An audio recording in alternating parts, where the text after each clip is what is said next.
The restaurant was silent, forks froze mid-air, conversations died instantly. Every eye in the room locked onto the single dad waiter standing over the table of the most powerful woman in the city. His hands trembled, the deep red wine spreading across her flawless white dress like a scar. He whispered, "I'm so sorry," already bracing for the end of his job. But then, the billionaire CEO lifted her eyes, and her next words shocked everyone in the room. Ethan Ross had never meant to work at that restaurant. Once upon a time, he was studying to become an architect, drawing buildings on napkins, dreaming of giving his son a better life. But life had a way of knocking him down. His wife, Emily, passed away after a long illness, leaving him alone with 5-year-old Oliver. Bills piled up, dreams were shelved, and Ethan traded drafting tables for serving trays. The upscale restaurant was his only chance to keep Oliver's school fees paid. Every shift, he plastered on a smile, balancing heavy plates while praying no one noticed the exhaustion in his eyes. Tonight, however, exhaustion betrayed him. The restaurant buzzed with energy, the kind of place where laughter was rehearsed, and fortunes were negotiated over caviar. Then came her. Amelia Sinclair, the billionaire CEO whose name commanded respect and fear in equal measure. Known for transforming small companies into empires, she had a reputation colder than the steel heels she walked in. Her presence in the restaurant sent whispers rippling across the room. Ethan tried to steady himself as he approached her table with a bottle of their most expensive Bordeaux. His palms were sweaty, his heart raced.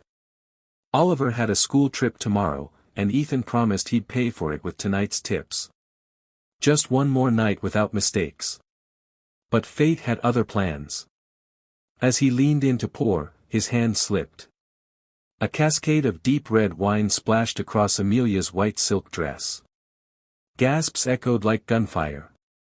Ethan froze, his world collapsing in an instant. He saw the manager's furious face, the diner's mocking stares, the shame in his reflection.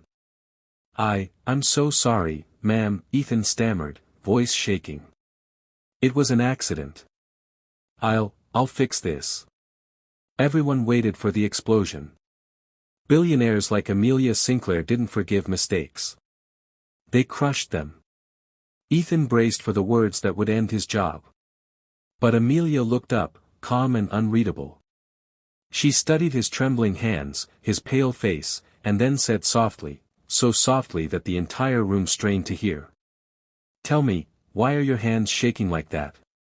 The room went still. Nobody expected that. Not a scream, not anger, but a question. Ethan swallowed hard. His lips trembled.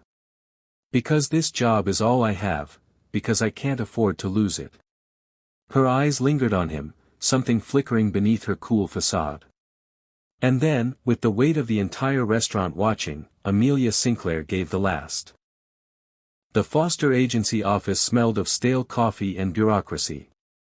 Ella sat across from Miss Hargrove, a stern woman with glasses perched on her nose, who flipped through Ben's file with clinical detachment. "Ms. Carter," she said, "your history is concerning. Addiction, neglect, no stable income until this week. Why should we believe you're ready to parent again?" The words cut deeper than Ella expected, but she straightened her spine. "Because I'm his mother," she said, voice steady. "And I've fought every day to be someone he can rely on." Miss Hargrove wasn't convinced.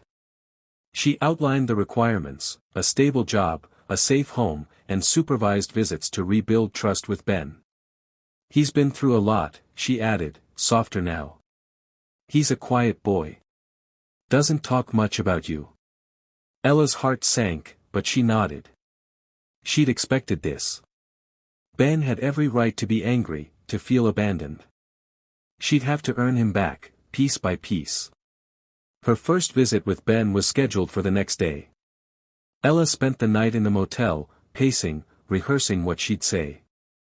When morning came, she arrived at the agency early, clutching a small toy truck she'd found in her duffel, a relic from Ben's toddler years. The room was sterile, with a worn couch and a table scattered with crayons. When Ben walked in, Ella's breath caught. He was taller, his hair longer, but his eyes, her eyes, were guarded, distant. "Hi, Ben," she said, her voice cracking. He didn't look at her, just sat down and stared at the table. The social worker, a kind younger man named David, tried to ease the tension, but the hour was agonizing. Ben answered in monosyllables, his small hands fidgeting with a crayon. Ella's heart screamed to hug him, to beg for forgiveness, but she held back. Instead, she slid the toy truck across the table. "You used to love this," she said softly. Ben's eyes flicked to it, then away, but his fingers brushed the wheels. It was a tiny crack in the wall between them. Over the next weeks, Ella threw herself into her new life. She worked double shifts at the diner, saving every penny for a small apartment. She attended parenting classes, her evenings filled with notes and tears. Each visit with Ben was a battle against his silence, but she kept showing up. One day, he finally spoke. "Why'd you leave me?" he asked, his voice small but sharp. Ella's throat closed, but she answered honestly. "I was sick, Ben. Not the kind of sick you see, but the kind that messes up your head. I'm getting better now. For you." He didn't respond, but he kept the toy truck. The biggest challenge came when Miss Hargrove called Ella in for a review. Another family, stable and wealthy, had applied to adopt Ben. "They can offer him things you can't," Miss Hargrove said. Ella's world tilted. She had a job, an apartment lease signed, but it wasn't enough. She needed a lawyer, money she didn't have, and time she was running out of. That night, she sat in her tiny apartment, staring at the photograph of Ben. The rain battered the cracked windshield of the old pickup truck, each drop a tiny hammer against Ella's fragile resolve.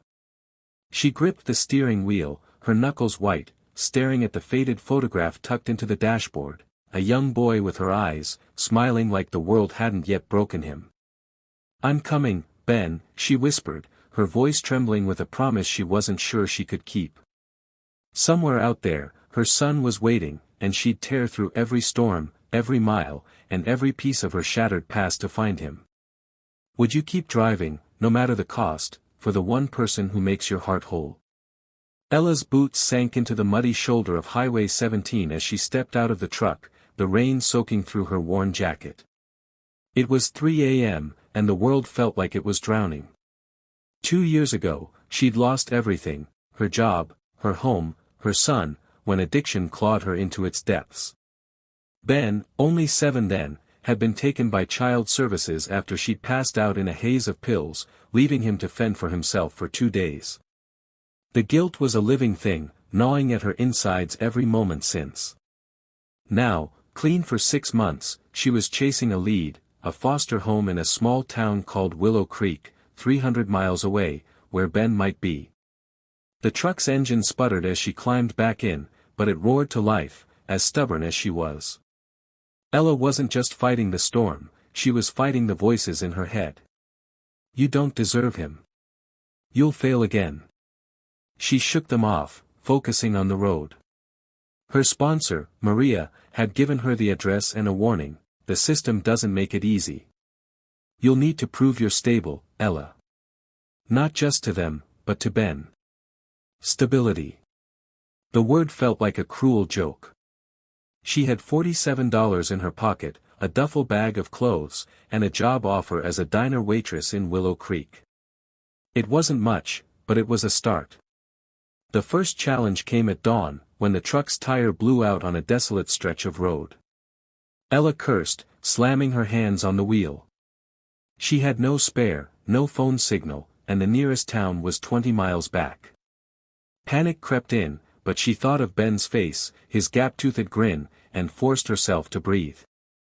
She started walking, the rain now a drizzle, her boots heavy with mud. Hours later, a grizzled trucker named Carl pulled over. He didn't ask questions, just handed her a spare tire from his rig and drove her back to her truck. "You look like you're carrying the world," he said, his voice kind but gruff. "Keep going. Whatever it is, it's worth it." Ella nodded, tears mixing with the rain on her face. She didn't tell him about Ben, but his words anchored her. By nightfall, she reached Willow Creek, a sleepy town with a single diner and a foster agency office that looked more like a tired library. Exhausted, she checked into a cheap motel, her body aching but her heart burning. Tomorrow, she'd face the agency. Tomorrow, she'd start proving she was enough. The community that had rallied for Ella became their family. Carl stopped by with a new tire for her truck. Maria brought books for Ben.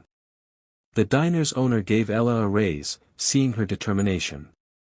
Ella kept her video online, not for donations but as a beacon for others fighting their own battles. "You're not your mistakes," she said in a follow-up post. "You're the promises you keep."